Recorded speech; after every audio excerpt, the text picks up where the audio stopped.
ना रोटी ना पानी, पाकिस्तान की यही कहानी। जी बिल्कुल, यही पाकिस्तान की कहानी है और यही हकीकत, क्योंकि भारत की रावी नदी पर डैम बनकर तैयार हो गया है और इसके साथ ही पाकिस्तान को मिलने वाला रावी नदी का पानी रुक गया है।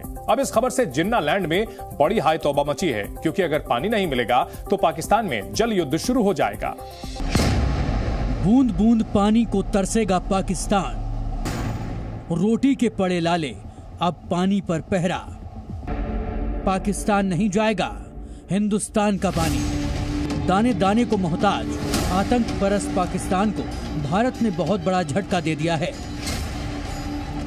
आर्थिक तंगी से जूझ रहा पड़ोसी मुल्क अब पानी को भी तरसेगा। जम्मू कश्मीर और पंजाब के बॉर्डर पर शाहपुर कंडी बांध बनकर तैयार हो चुका है, जिसके जरिए रावी नदी का पानी पूरी तरह पाकिस्तान जाने से रोक दिया गया है। रावी नदी हिमाचल प्रदेश के रोहतांग दर्रे से निकलती है। यहाँ से जम्मू कश्मीर और पंजाब होते हुए पाकिस्तान की तरफ बहती है, फिर मुल्तान से पहले चिनाब में मिल जाती है। लेकिन अब इसका पानी शाहपुर कंडी बांध से आगे नहीं बढ़ेगा और हमारी जमीनों को उपजाऊ बनाएगा, जो पाकिस्तान को पहले से ही हजम नहीं हो रहा है। एक तरफ तंगहाल पाकिस्तान पहले से ही दिवालिया होने की कगार पर है, दूसरी तरफ आम चुनाव के बाद गृह युद्ध जैसे हालात हैं। तो अब भारत ने रावी नदी का पानी रोक दिया है, जिससे पाकिस्तान में जल युद्ध होने की आशंका जताई जा रही है। क्योंकि पाकिस्तान में रावी के किनारे 5 करोड़ से ज्यादा लोग रहते हैं, जिसमें लाहौर, फैसलाबाद और लगभग 70 अन्य शहरी जिले शामिल हैं।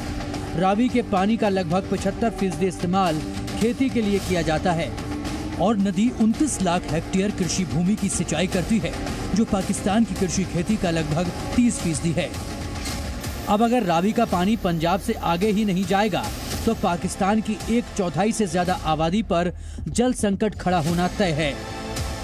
1947 में पाकिस्तान में पर कैपिटा जो वाटर सप्लाई थी वो 5,600 क्यूबिक मीटर थी, जो कि अब घटकर केवल 1,038 क्यूबिक मीटर हो चुकी है, जो कि इमरान खान की सरकार ने वहाँ की असेंबली में डेटा दिया था उसके अनुसार। तो पाकिस्तान जो ऑलरेडी वाटर सप्लाई की कमी से जूझ रहा है, उसकी वो कमी और भी भयंकर मात्रा में बढ़ जाएगी। लाहौर में 2700 इंडस्ट्रियल यूनिट्स हैं जिसकी लिए वाटर सप्लाई जरूरत पड़ती है। अब ये डैम बनने से उन इंडस्ट्रियल यूनिट्स में प्रोडक्शन प्रभावित होगा। शाहपुर कंडी बैराज योजना में करीब 2,793 करोड़ रुपए खर्च हुए हैं। डैम पर 2 पावर हाउस का निर्माण भी तेजी से चल रहा है। उम्मीद जताई जा रही है कि 2025 तक बिजली उत्पादन भी शुरू हो जाएगा। इस परियोजना के तहत रावी नदी से जम्मू कश्मीर को हर दिन 1,150 क्यूसिक पानी मिलेगा, जिससे कठुआ और सांबा जिले में 32,000 हेक्टेयर से ज्यादा कृषि भूमि को फायदा होगा। इसके अलावा पंजाब की बंजर हो रही 37,000 हेक्टेयर जमीन पर भी जल्द हरियाली नजर आएगी। ये मांग पंजाब के किसान पिछले कई दशकों से कर रहे थे, जो अब पूरी होने जा रही है। इसके साथ ही पीएम मोदी की एक और गारंटी भी पूरी हो गई है, जो उन्होंने 2016 में पंजाब के किसानों को दी थी।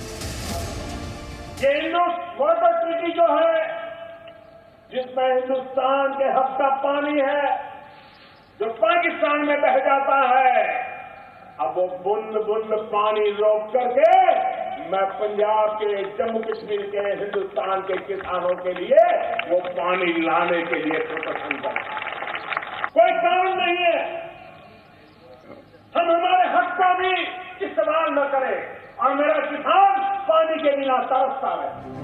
1960 में भारत और पाकिस्तान के बीच 6 नदियों को लेकर समझौता हुआ था, जिसके बाद रावी, सतलुज और व्यास, इन 3 नदियों के पानी पर भारत का अधिकार था। वहीं सिंधु, झेलम और चिनाब, इन तीनों नदियों के पानी पर पाकिस्तान का हक है। बांध बनने से पहले रावी नदी का पानी बहकर पाकिस्तान जा रहा था, जो अब नहीं जाएगा और इसका इस्तेमाल भारत सिंचाई और बिजली बनाने में करेगा। लेकिन शाहपुर कंडी बैराज योजना को पिछले 3 दशकों में कई चुनौतियों का सामना करना पड़ा। इस परियोजना की नींव 1995 में पीवी नरसिम्हा राव ने रखी थी, लेकिन निर्माण शुरू हुआ 2001 में। इसके बाद पंजाब और जम्मू कश्मीर की सरकारों के बीच कई विवाद होने की वजह से डैम का काम रुक गया। फिर 2014 में केंद्रीय मंत्री जितेंद्र सिंह ने इस मुद्दे को पीएम नरेंद्र मोदी के सामने रखा। प्रधानमंत्री के हस्तक्षेप के बाद इन विवादों को सुलझाया गया और 2018 में इस बैराज का काम फिर से शुरू हुआ। खैर 29 साल के लंबे इंतजार के बाद रावी पर डैम बनकर तैयार है और जल्द ही उसमें पानी भी भर जाएगा। लेकिन मोदी सरकार का यह फैसला पाकिस्तान को जरूर प्यासा मार सकता है। ब्यूरो रिपोर्ट, जी मीडिया। जी न्यूज़।